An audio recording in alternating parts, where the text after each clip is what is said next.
Andrew, good to see you face to face. Likewise. Nice to Right see on. you. Yeah, man, good. And thank you for being here. Sarah, one thing I'm realizing is I don't have my Sun and Earth hat on. It might be in our bedroom. If you could find it, that would be cool. But, you know, anyway, I just saw your hat. Thought I could do Yeah. the same. But anyway, I'll just jump right in. I don't have a teleprompter, so those that are watching are going to see me looking over at the information I have. But I'm going to go off of a basic intro that we have here first, and then we'll get into a little bit more free form conversation. First, I'm going to start out with an intro into Southern Oregon Family Farms. Southern Oregon Family Farms is a cooperative of family farms with a passion for consciously grown, cultivated, sun-grown cannabis. One of the core missions of SOFF is to promote sun-grown farming by educating consumers and industry professionals on the innate excellence of cannabis grown in its natural environment. Every co-op member is dedicated to cultivating the highest quality cannabis through environmentally sustainable sun-grown methods. Southern Oregon Family Farms also brings communities together through events like farm tours, annual Earth Day cleanups, and education and outreach initiatives like this speaker series, and then even some fun-filled events like our upcoming SO Oregon Super Chill Classic. That's our golf tournament that we're holding in September. September 20th, specifically. Okay, so today's guest is Andrew Black, founder of Sun+Earth Certified, which certifies cannabis grown regeneratively and organically. I'd like to note that while our discussion today is about organically grown cannabis, and its benefits, the SOFF cooperative does not mandate our members' growing methods are organic or otherwise. We are specifically a sun-grown cooperative. And again, with an eye toward sustainability and environmentally conscious practices, which we feel that just sun-grown cannabis in and of itself is already a really big step in that direction. So we're looking to promote sun-grown. Many of the co-op farms grow organically, and some of our farms are Sun+Earth certified, those being us here at Green Bandit, as well as Roganja. So, you know, and so yeah, and I would like to just start out by saying that what I was attracted to with Sun+Earth was that it took that extra step into considering regenerative practices. For me, I've been growing organically for a long time, and I've been in competition with other people and companies that are also growing organically. But sometimes that might be like an indoor farm, and they're certified organic anyhow. And also there are farms that are just, you know, I wanted to draw a distinction between natural growing methods and organic growing methods versus just organic by virtue of the label. And so, you know, there could be farms that are growing totally unnaturally and still be organic. Whereas with Sun+Earth, you are definitely growing in a natural setting to be certified there. And I thought that was really cool. I thought it was neat that there was a certifier who was very much in alignment with what we care about. So without any further, I think I would like to, I'd like to let Andrew, I'd like to let you speak on really what is Sun+Earth certification, and how does that differ from other organic certifications that exist. So, and again, thank you for taking part in this. I appreciate you being here, and welcome to the discussion, Andrew. Yeah, thank you so much for having me, Brian. It's a real honor and a privilege to be given a stage. Nice hat, by the way. I like your hat. Mine's a little bit old at this point, but yeah, so thank you very much. I'd love to introduce Sun+Earth and talk about it for a little while. I think a good place to start is really how Sun+Earth got started, because it started with a push from Dr. Bronner's Magic Soap back in 2018. They were looking to build a certification program, a high bar certification program for organically grown cannabis, but for cannabis that was grown outdoors. And so they contacted me because I had years of experience working for Oregon Tilth doing organic certification. And we started this process to think about what we wanted in outdoor cannabis certification.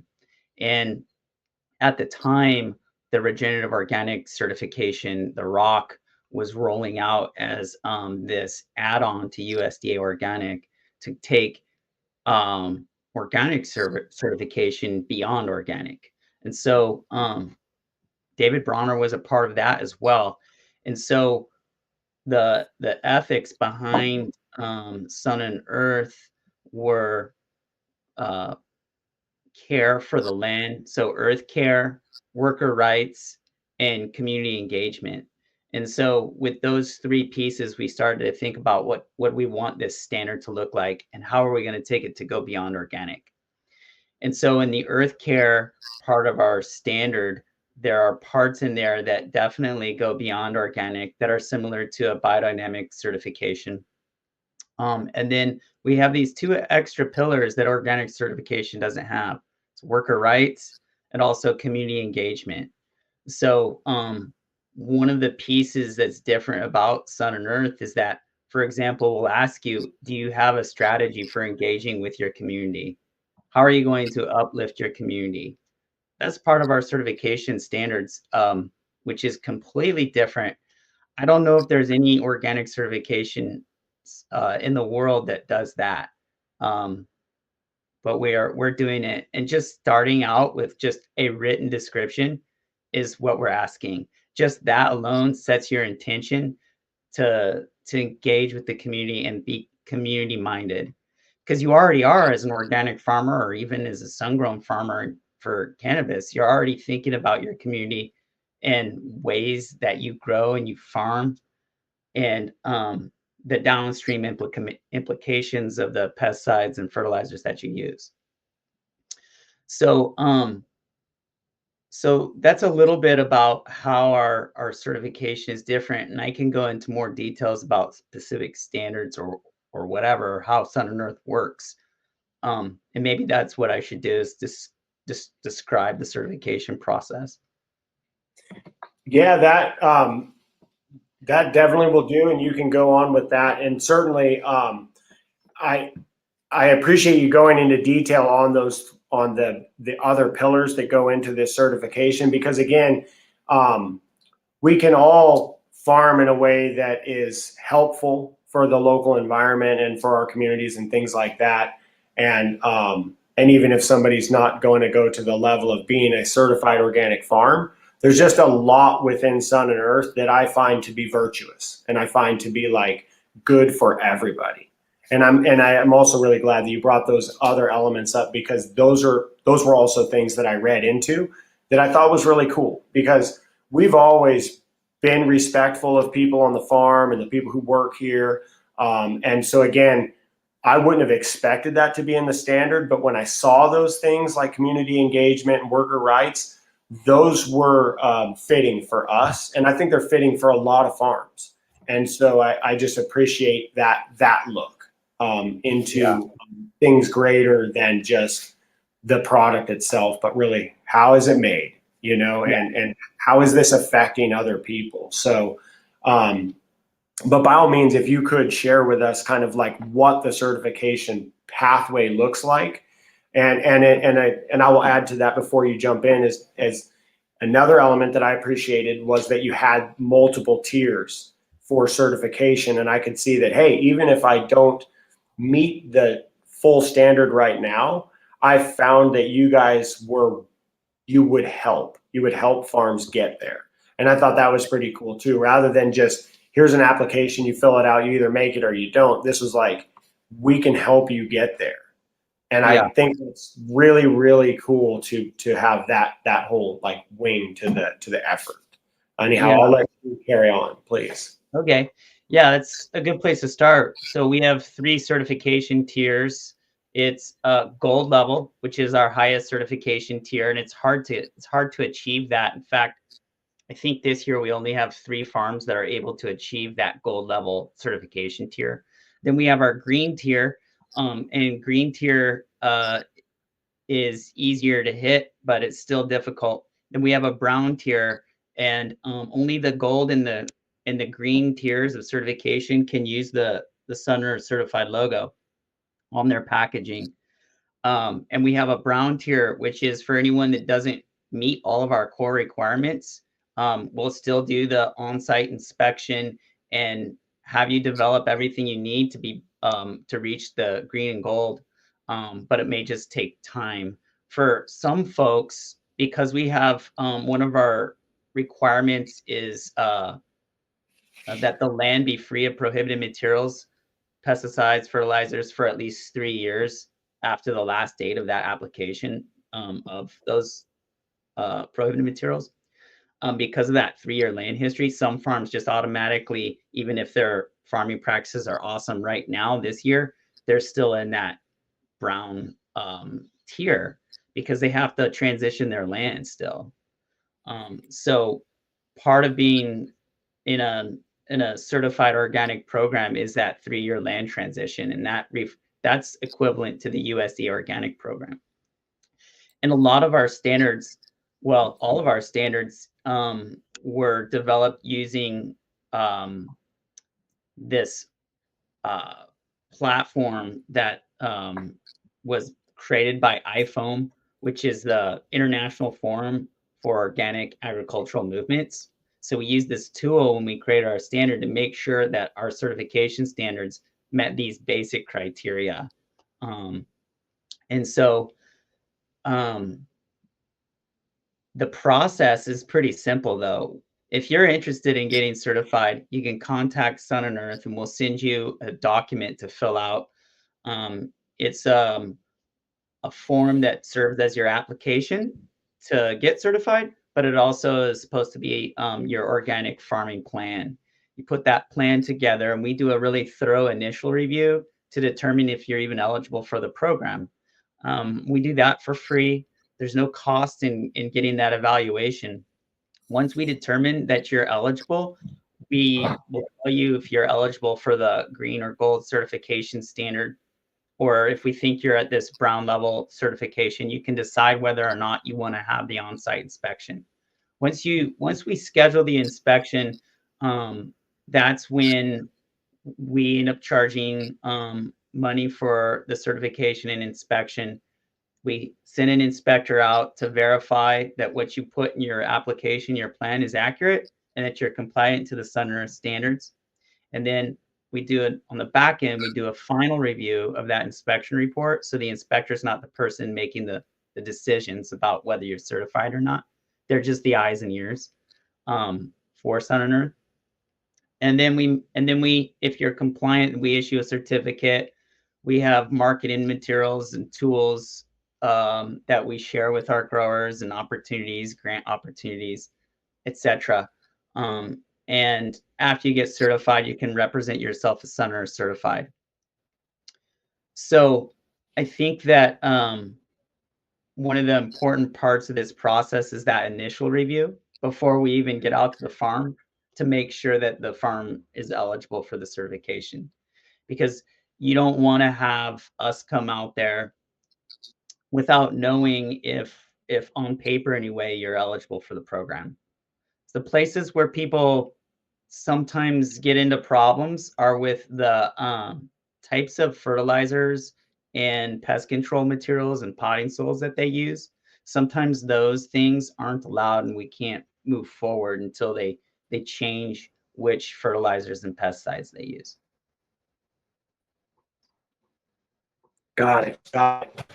And looks like I've been lost. Ooh. You look. There you go. Yeah, cool. All right, and I'm back.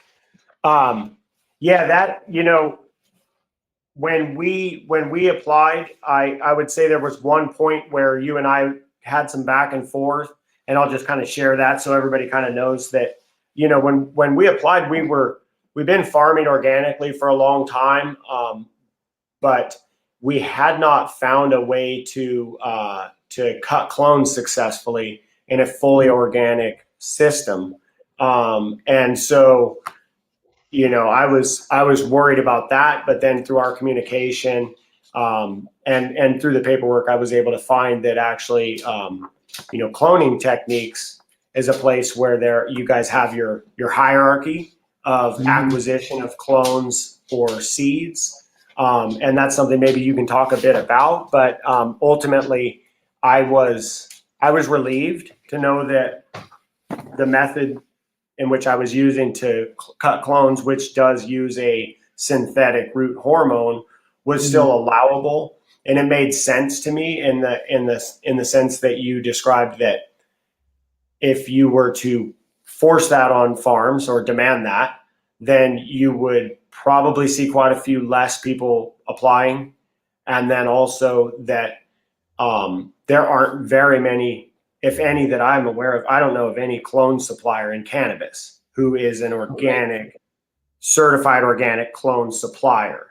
So there's not a world where I could seek out those clones organically. And I tried, you know, a number of ways and had really low results as far as percentage of clones.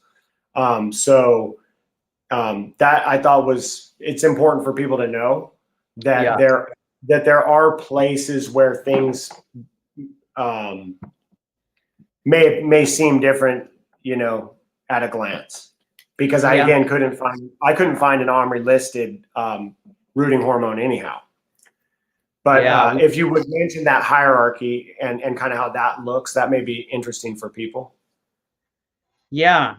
So yeah, you touched on a pretty complicated subject with cloning, and how do we allow offsite clones? How do we allow clones that are done in-house with rooting hormones? Because typically and traditionally in USD organic farming, rooting hormones, synthetic rooting hormones aren't allowed. However, in USD organic, there's an exception for farms to be able to source planting stock from any nursery that they want if they can't find the same planting stock in a commercially available organic form. And so it turns out that cloning is a form of, they consider it planting stock. You're taking leaf cuttings, that cloning of the cannabis plant is categorized as planting stock. So in our USD organic certification world, non-organic planting stock is allowed as long as you can't find it in a commercially available form in organic. And like you said, there aren't any Sun+Earth certified cloning operations. In California, there's very few what you would think of as organic cloning operations, because the strike rate's so much lower most of the time. So like a professional cannabis grower, I mean, how many clones do you require just for your farm, Brian? 1,000 clones a year. Yeah, exactly. You know, like for a professional cannabis farmer, it's hard to hit the strike rate on the clones that you need to be able to ensure that you have what you need. And so with the Sun+Earth standard, one of the nice things is it is cannabis centric. We all had cannabis on the mind when we created it back in 2018. And we realized that farms are going to need to be able to acquire seeds and clones almost any way they could, because of the restrictions around how the different state agencies, how they have restrictions on where you can get your clones and where you can get your seeds, what you can bring in and whatnot. And so we have a hierarchy where we're saying the best case scenario and what we recommend is that you grow from seed only. That right there saves a lot of trouble with hemp russet mite. So the other, or potentially, right, bring in pathogens into your farm from a nursery. The other option is that you grow from seed and clone your own. on site, and then it goes down to, hey, down in our recommendation would be you're sourcing it locally. Then, down towards the bottom of our hierarchy is like you're just getting clones any way you can, right? And we sort of see that as another opportunity to say, hey, look, if you're sourcing clones and you don't know where it's coming from, where these clones are coming from, or what quality they are, that is a potential pathogen hazard, which could totally disrupt your farm. It could disrupt your certification. So, it's preferable to do these other routes, seeds, clone your own, or buy from a local nursery, someone that you trust. And also, I would say really important to scope your clones. I mean, if you're buying clones, you have to have some sort of way of making sure that there's not mites on those clones coming in. Yeah, yeah, absolutely. And yeah, that topic and the hierarchy also, it opened my eyes to another element of being a regenerative farmer was within that, where you say, well, you could produce the clones yourself, or you could get them locally, or you could just get them from wherever you can, right? And I started thinking a lot about that with our farm, and that whatever materials are coming into the farm, be it alfalfa or nutrients or otherwise, I started really looking into, hey, how local could we get things? And, so saving on fuel. In the case of growing from seeds, you're saving on electricity throughout the year. So I like that there are all those things that present opportunities to do better, Yeah. and certainly like local, thinking local is great. We want to keep our money locally and help out our local communities. So, if you're looking for your products as close to home as you can, that's just a good thing. It's an earthly way to go for business. Right. And what we're trying to do with the earth care part is to really get folks to think, how can I create my own fertility, my own soil fertility on site? How can I create my own pest control materials on site with resources that I have, right? This is pushing it beyond organic. And so you guys, you do a lot of composting, right? Uh-oh, I think we lost Brian. He's frozen. Well, how about this? Can you hear us okay? Oh yeah, there you are. Yeah, I was Nice. just commenting on. Hi. Sorry, that was premature.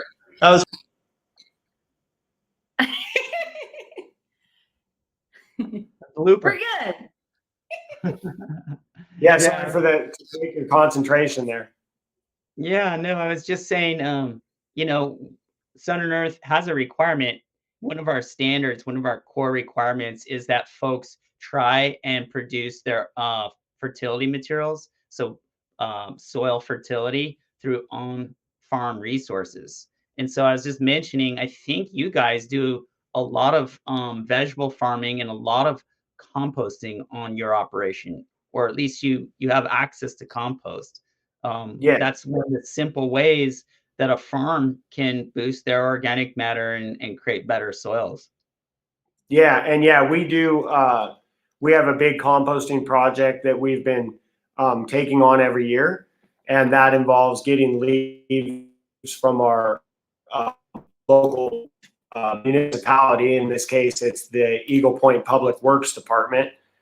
They deliver leaves to our farm, and that was cool because in that original read through the application, I was like, gosh, this seems like community engagement to me, because I went out, met with the people who are at this public works and asked them, what do you guys do with the leaves? And they go, well, we just take them off to this place that the city owns and we just dump them in a pile. They don't do anything. And so I proposed the idea that the leaves could come out here.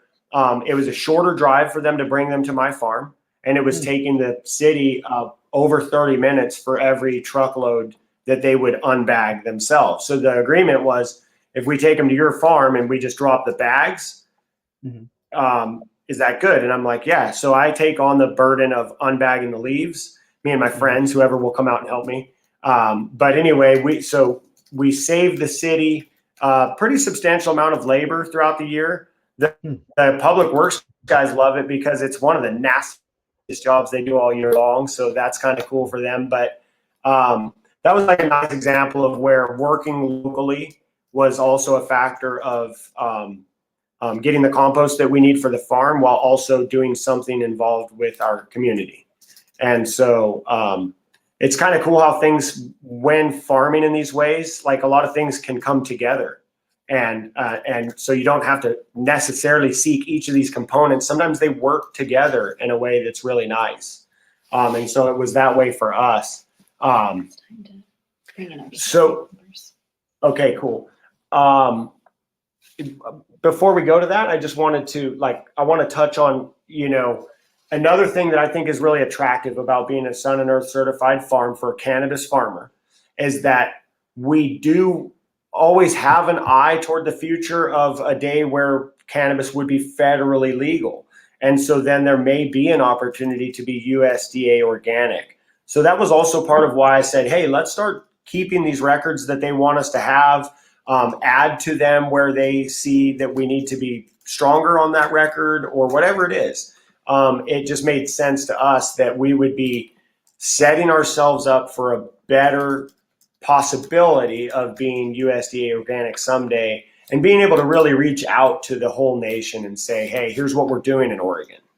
And so I thought that was kind of cool. Maybe you can kind of segue into that and what you think that looks like someday.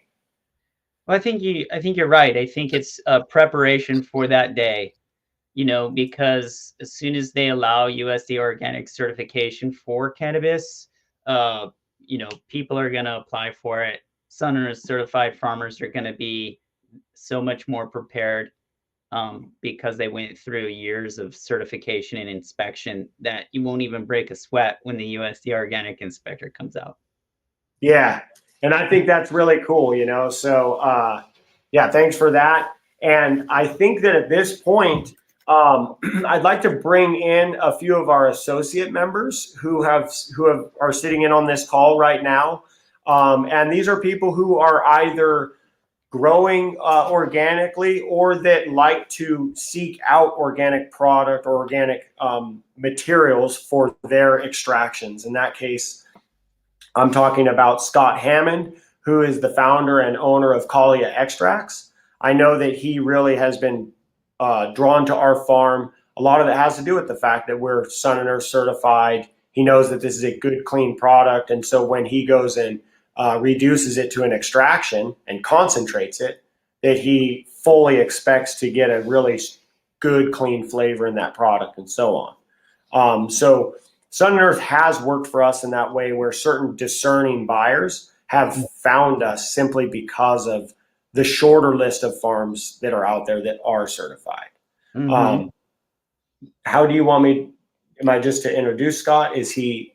Yeah, Justin or Hayden, if you're able to turn on the audio for Scott, if Scott's ready to give us a 1 to 2 minute introduction about Kalia Extracts and speak on your connection with organic farming and potentially Sun+Earth certified.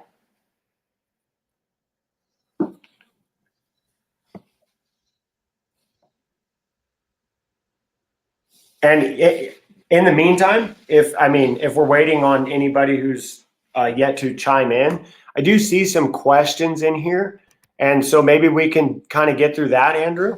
I see that Huey with the fire is asking, are earth mineral powders organic? And if not, why? So that's the first question I see. Yeah, so by earth mineral powders, you mean like azomite, glacial rock dust? That's allowed. Rock dusts in general are allowed, but I don't know exactly what you mean by earth mineral powders. One thing that we do as a certifier is we will say, hey, there's some categories I know are allowed. Certain things like mine limestone is allowed, right? Dolomite lime is allowed, but sometimes I need an exact brand name and manufacturer to be able to tell you if it's approved or not. So I see Rock phosphate Yeah, mined rock phosphate is allowed. Even the soluble, like the highly micronized soluble forms of it, um, their brand, we go by the brand name and the manufacturer though. So you really need to call or fill out an application and so we can look at the details to let you know if the specific brand of like input, soil input that you are interested in is allowed. The other thing that's different with Sun and Earth is that if you're going to use the mined, like a mined rock phosphate or a limestone or any of these mine minerals, we want you to do a soil test, so that you're not just applying these things haphazardly to your farm. So if you believe in the concept of adding minerals to the earth, to your farm to get the soil where you want it to be, then that really needs to be informed by a soil test. Got it. Got it. And I see he's Gypsum put. is also allowed. I see another question, gypsum. Yeah. So like what you're talking about, if you're saying gypsum, rock phosphate, um, a calphos, that's a little bit more complicated. But gypsum, rock phosphate, limestone, dolomite lime, all of these are allowed in Sun and Earth, but it depends on the brand name. Yeah, cool. An example of something that came up with, oh, here's Scott. So very good. Nice to Sorry see you, about that, Scott. gentlemen. Thank you for making the time. And Yeah, absolutely. I'm excited to be a part of this. cool. Well, Scott, you meet Andrew Black of Sun and Earth, and you can take it from here. Hey, Andrew, it's nice to meet you. I'm actually very familiar with what you do. I used to be a part of a regenerative soil company out of Leeburg. What? And No with way. Mitch Long Oh my gosh. You know and where Emma. And you know so where I was raised? Leeburg, Oregon. 100%, bro. And so I know you guys are a little familiar. I used to do the books for them and help them out on some other side projects. And he's the one who really introduced me into organic farming. And so at the time, I was working with solventless. My brother's company is Collier. It's much more famous and has its accolades down in California. He won Emerald Cup a few times and does a bunch of things for Alien Labs and blah, blah, blah. But while I was working with Mitch, I'm the reason he started doing solventless. And we started doing huge side-by-sides with his soil versus all the people that he sold soil to. And lo and behold, we found out that his organic farming method yielded an insane larger percentage of resin compared to everybody. And we did some deep water culture. He was doing a bunch of work with Oregon's Constant Gardener at the time. And so we had a lot of resources to really figure this out. And ever since then, I was sold. I kind of grew up on the subcool method, and he was really prevalent down in Hopland, which is where I got my start. And anyway, long story short, hi, my name is Scott. I am the co-owner of Collier, Oregon. We are solventless producers. We really value organic farms, love the Southern Oregon family farms and everything they're about. And the main reason why we pursue organic farming in general is that in solventless production, we have to maintain a perfect gland from start to finish, and it has to be able to survive agitation. And one of the things you'll find upon non-organic methods is that the glands are less robust. And so for live resin, it doesn't matter. That's just a mass accumulation because it's non-discriminate with what it absorbs. But for us, since we have to keep that perfect trichome, we are looking for more robust and developed glands. And it has been proven to us, even through all of our operations here in Oregon, how important organic farming really has been. It's not by choice, but just by the math and everything. We haven't had a single, salt-grown farm hit the menu.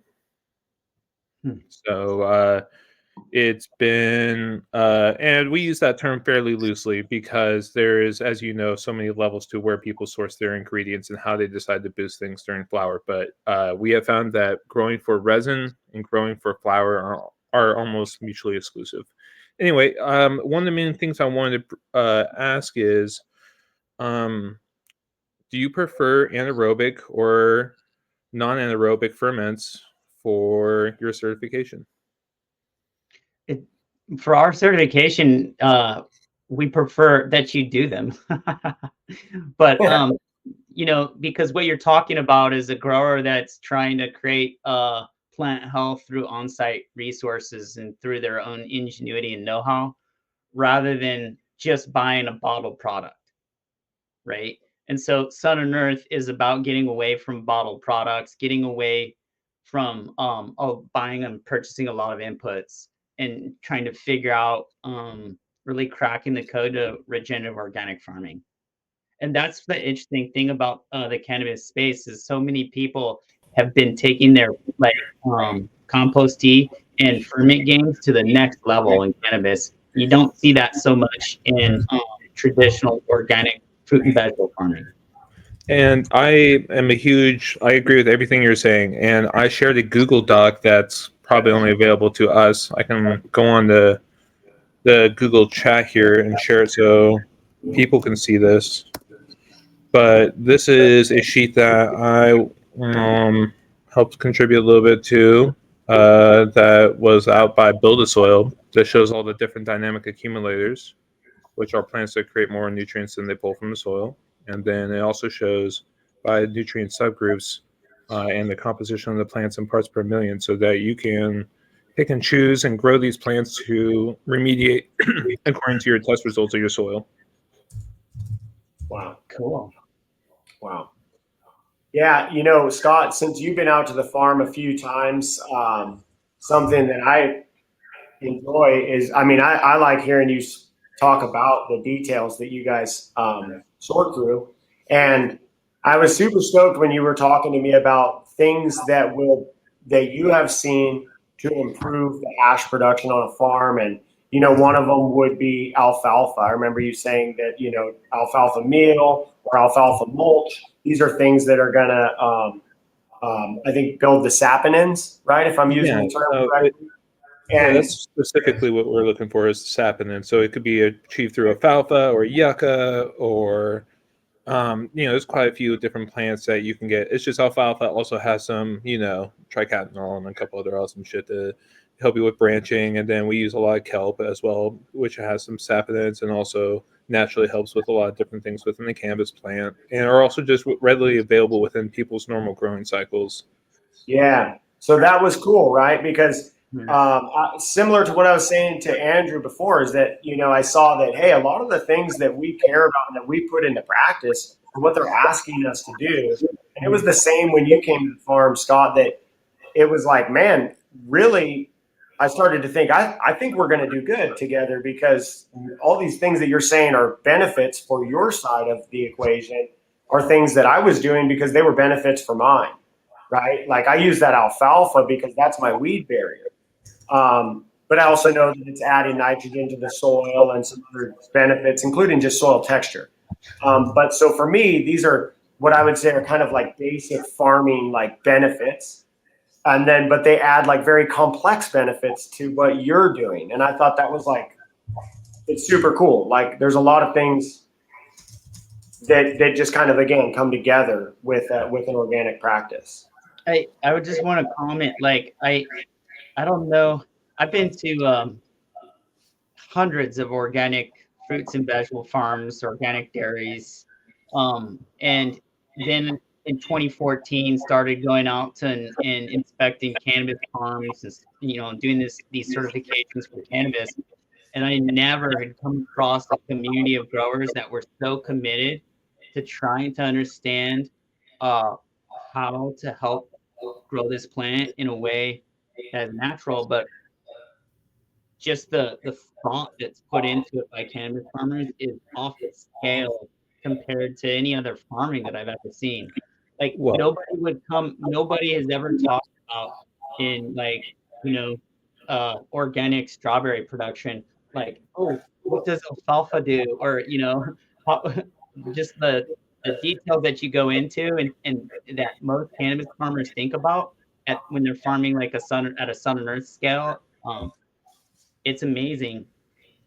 So I would say that it's easy to point at two root causes to that. The first primary one, financial. Obviously, there's not very many things that produce per an acre what cannabis can financially. The second I would say is that in solventless and in hash in general, the reason why I personally believe it's growing so much in the market is that it doesn't have all the residual after flavors that is associated with a lot of flower.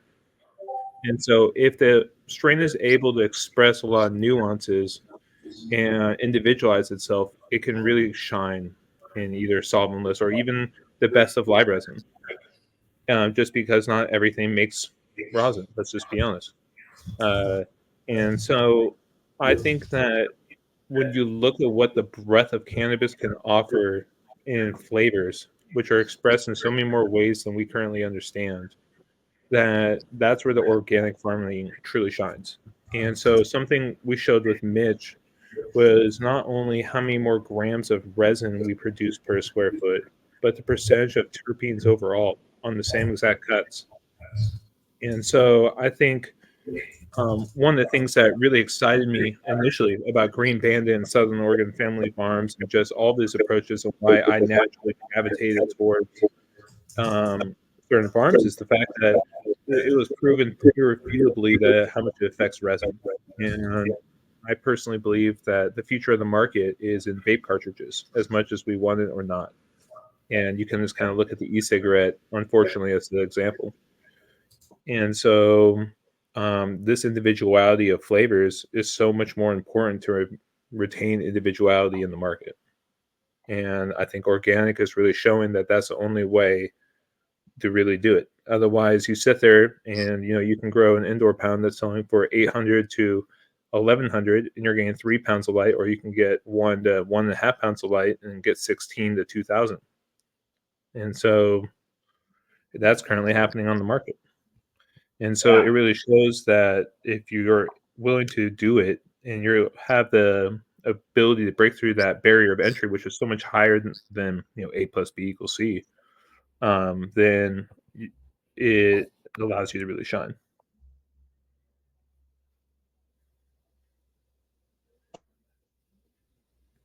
But yeah, I don't have very much else to contribute. I just wanted to show off that Excel sheet. Say thank you for everything that you do, Andrew. Huge fan. And huge supporter of the Southern Oregon Family Farm. I'm excited to try all the flavors from this year. Awesome. Well, thank you so much for talking with us today, and also really cool connection that we made. Yeah, absolutely. It looks like Brian. Can you guys hear me? Yeah, I can hear you. Okay, cool. Yeah, we're using this. The system's a little new for us, so all the controls are very interesting. Okay, Brian, you just froze again, but I'll let you. I think I'm back now. We were getting really weird audio. It was like some feedback was kind of continuously happening. That might have been me. I apologize. I was trying to give myself audio without coming up on the screen, and so anyway. But did we have anybody like Mason? I think. Yeah, I believe that we're ready to introduce Mason Walker, who is the CEO of East Fork Cultivars. And there he is. There we go. Howdy, y'all. Right Thanks on, for having me. Yeah, man. It's good to be amongst friends. Hello, Andrew. Hello. Thanks for having me. I'll be brief. I know we're running out of time here, but thanks for having me.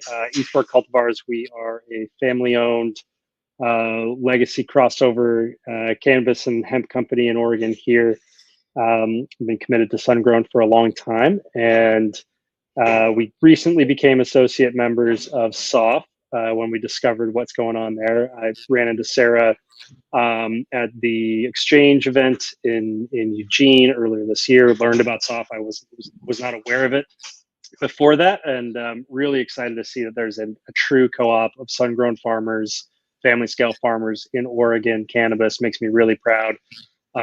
And hopeful too that it is a platform that can be built on in the future when we do have some form of export.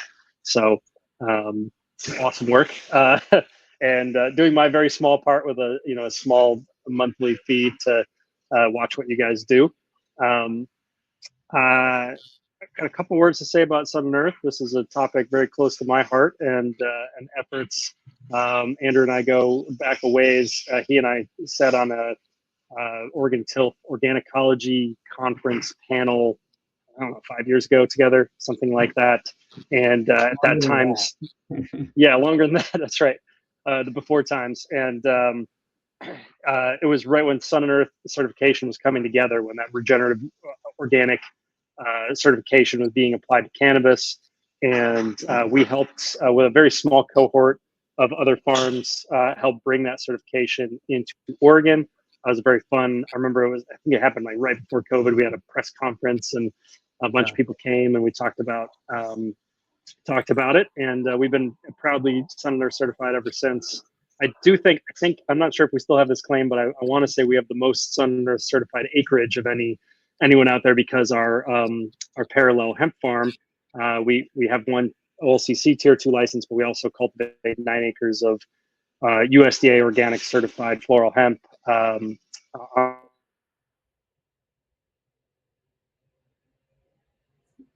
I think he froze. Oh no, am I here? Yeah, you were frozen for a moment there, but we still had good connection. Okay, just for a moment. Yeah. Yeah, you were making Great. this outrageous Well, I was just saying, claim. I was tooting You're making an outrageous claim, Mason, but which is true, actually.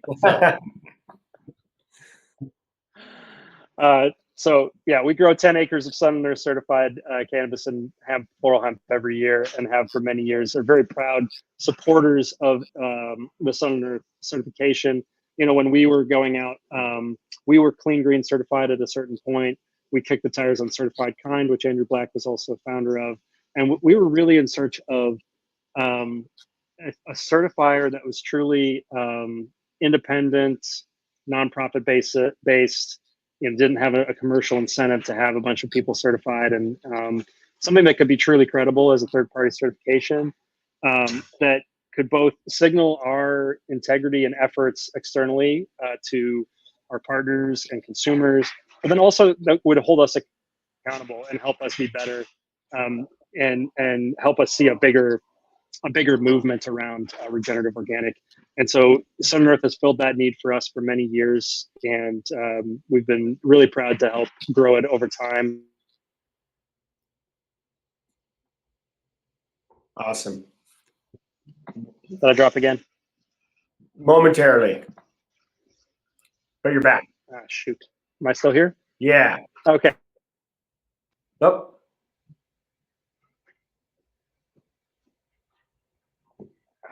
Okay. Am I still here again? We're all taking turns. Yeah, you're there.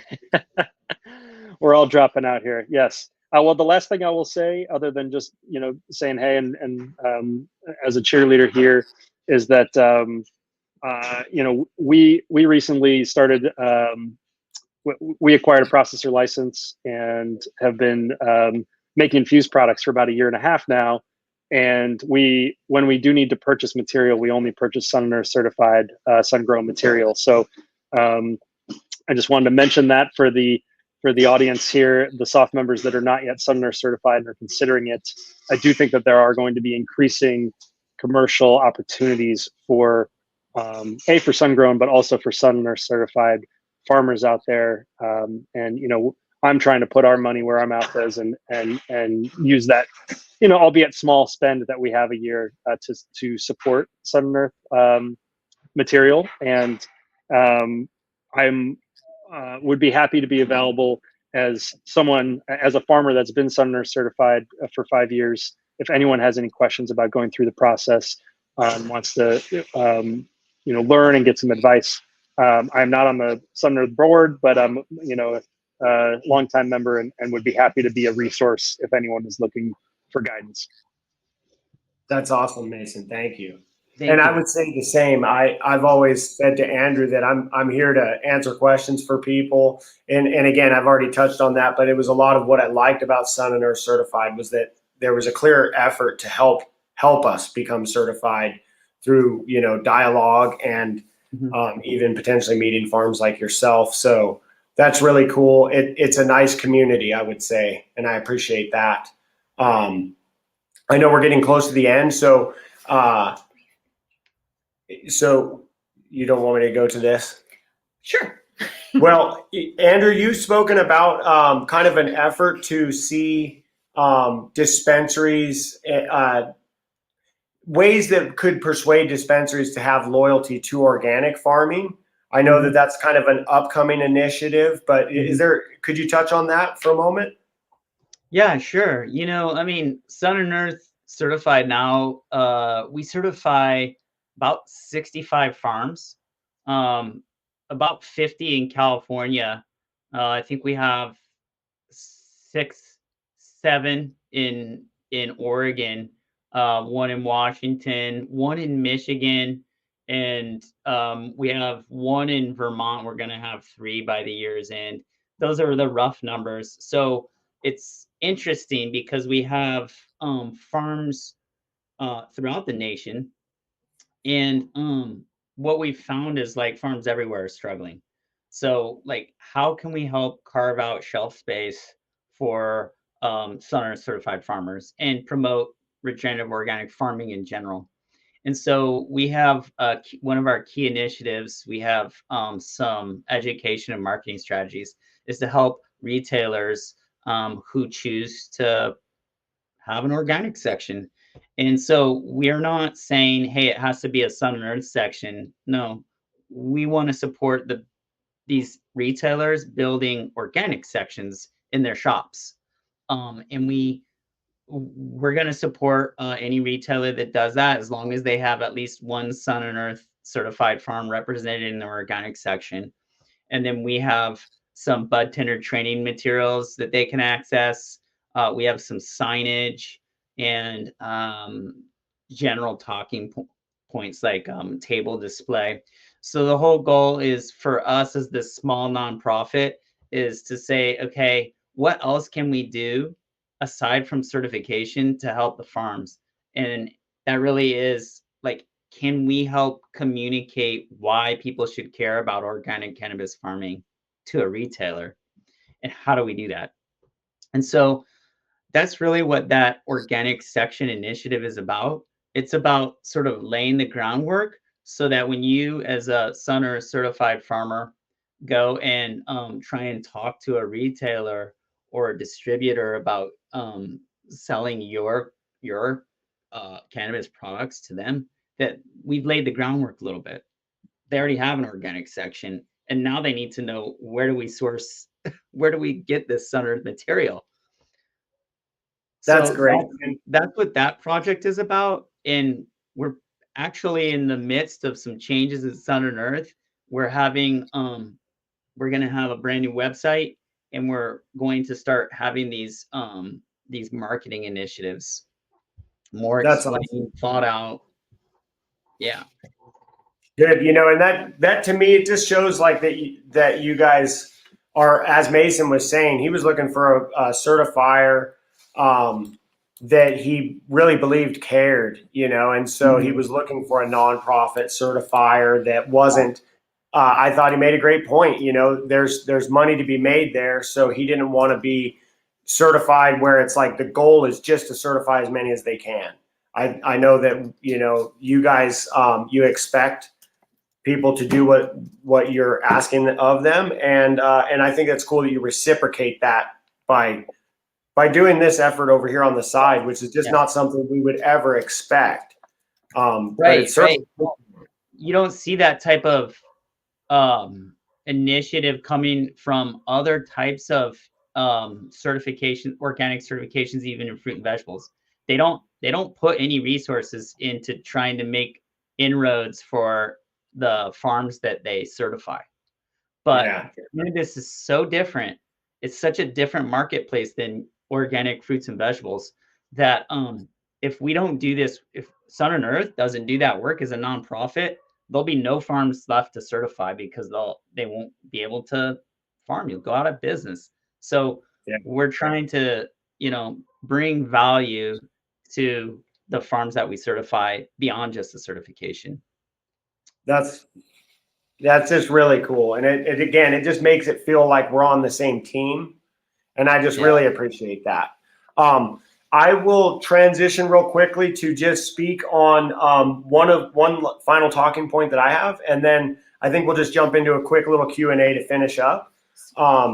We have about 8 minutes left is what I figure. So I want to just speak for a moment about our associate membership, since we have people on board here and witnessing this. I want to thank our associate members.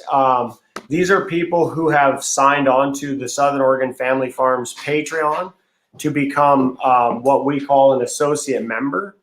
And then from that, they gain access to our Discord, various Discord channels that we have. And Discord is just a good place that we're able to all communicate together. And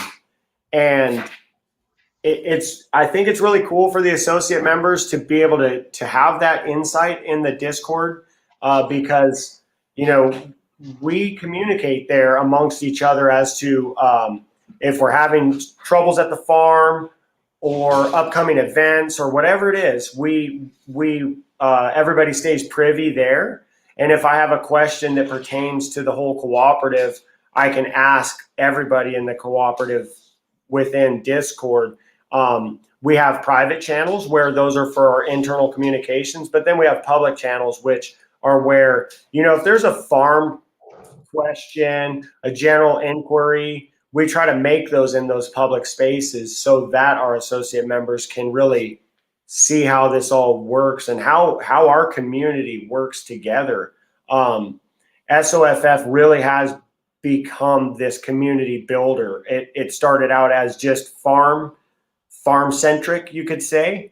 But we've expanded beyond that now. And so, you know, by having you here, Andrew, I think that's a good example of where we're trying to reach further than just to each other within the inner mechanics of our businesses, but we're trying to communicate with the community at large.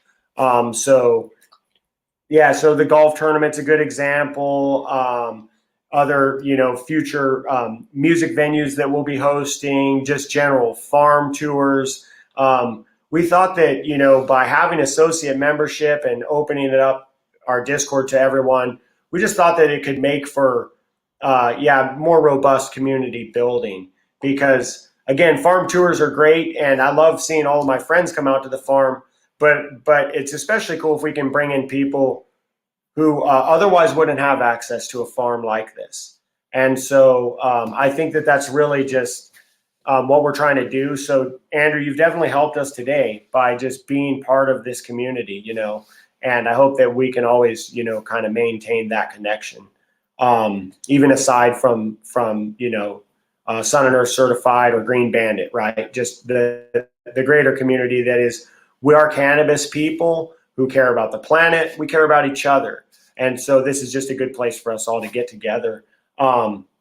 So again, thank you to the associate members. And if anybody has friends, family that they think would benefit from being a part of this, then mention Southern Oregon Family Farms to them, because we just want to build bigger and bigger into the community and just have more friends, right? The more people who care about us, the more opportunities we have to look after each other.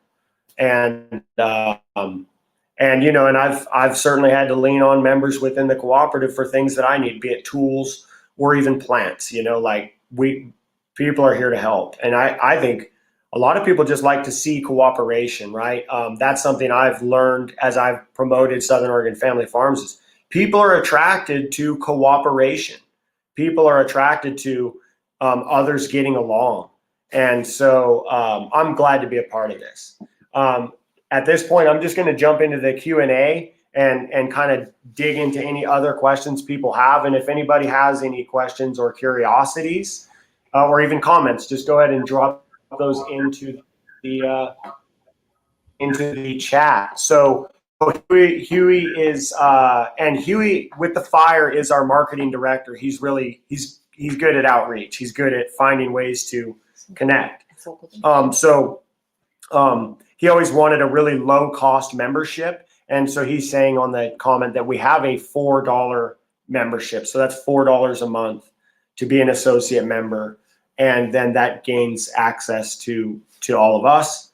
And again, even if you're not seeing things within the Discord chat that are pertaining to you, if you're a person out there who's got your own 4 plants and you're growing them, well, you've got all of us there to answer questions, right? So like everybody in this group is a skilled grower. We are growing with different methodologies in different regions. So we do have farms that are growing out near the coast. We have farms that are growing in Cave Junction and Grants Pass and in the Rogue Valley.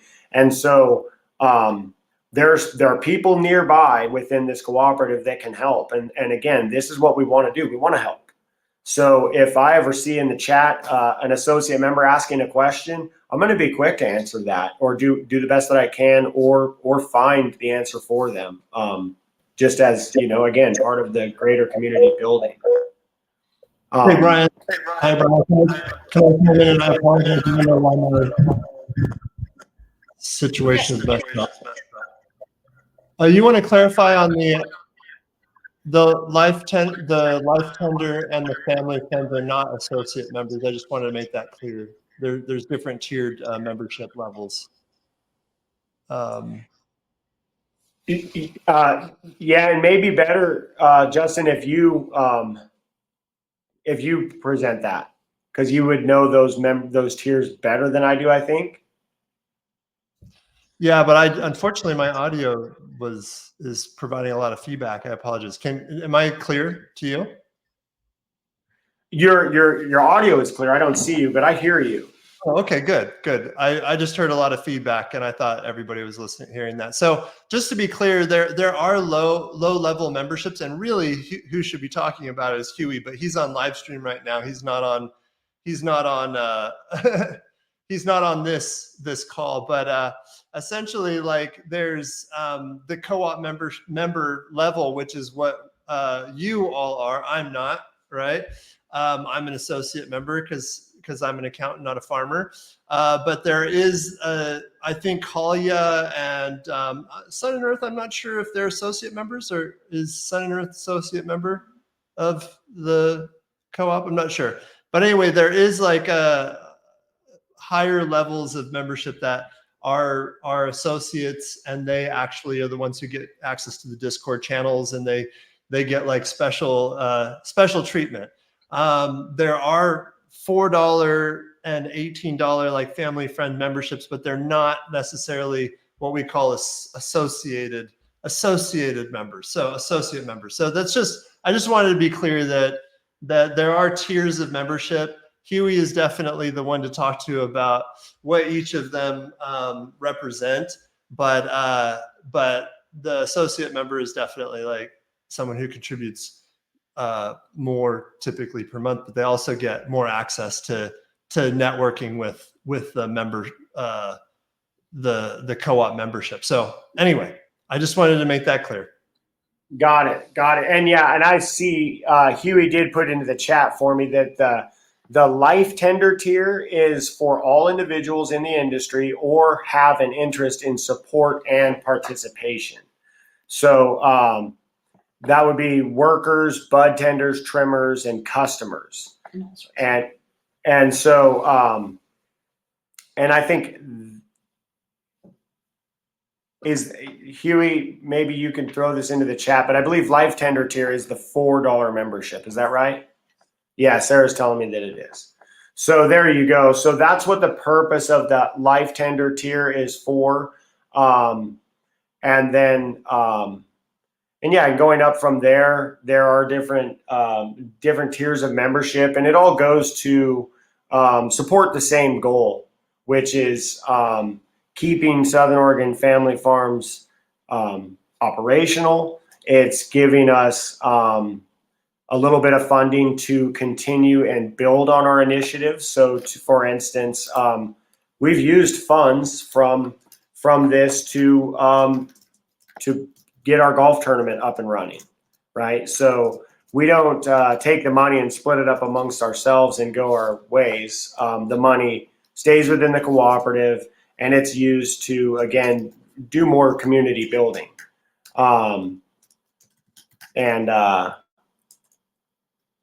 Yeah, so Sarah wants me to give a shout out to the Herbsmen in Medford, and I like that. They are an SOFF associate member, and a Sun+Earth flower distributor. You know, they carry our products, and Herbsman really does seek out organic cannabis. And so, you know, when they see somebody who's Sun+Earth certified, that definitely gives a leg up to them. And that's, you know, it's really cool. I do see more of that now than I did when we got started as SOFF members, or excuse me, as Sun+Earth certified. So yeah, it's been good for us.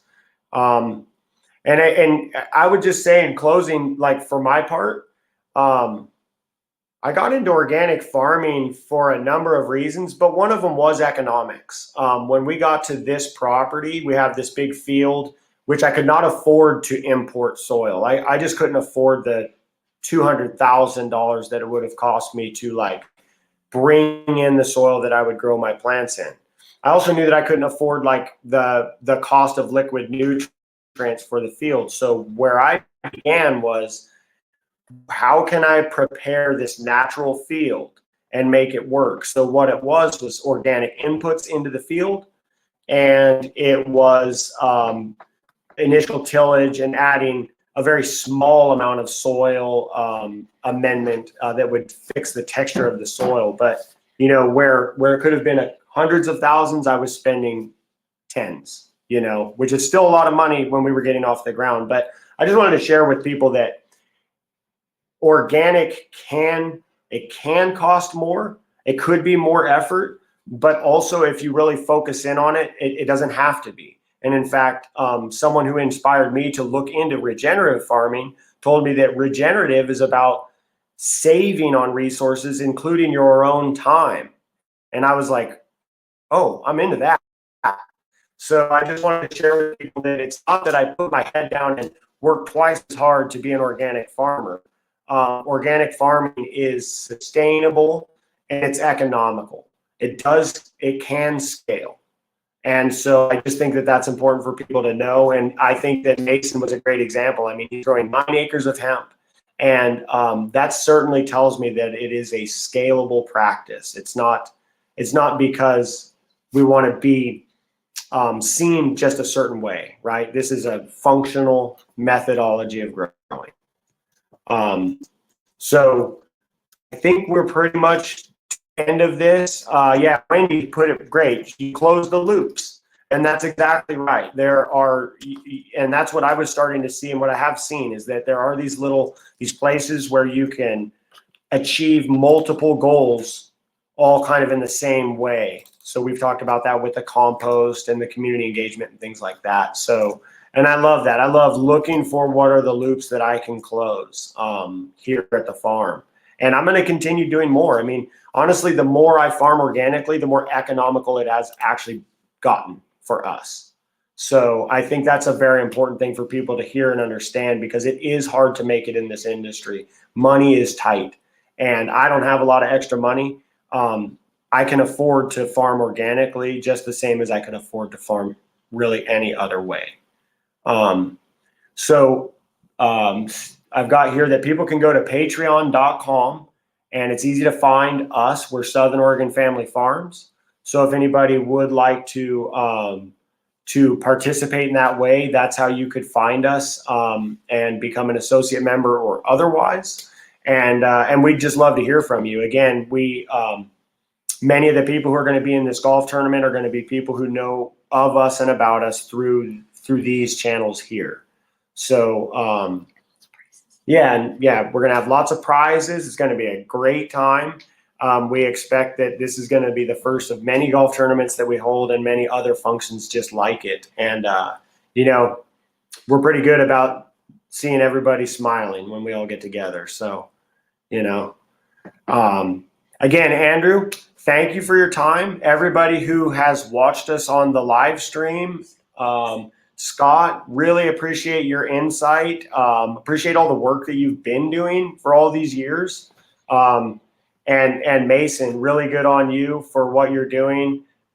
Excellent to see another farm that saw value in Southern Oregon Family Farms and wanted to get closer to our group.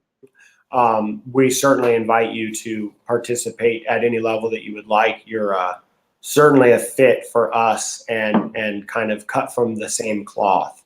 And so, again, really good, you guys. Everybody's really appreciated on our end. Thank you. Thank you so much.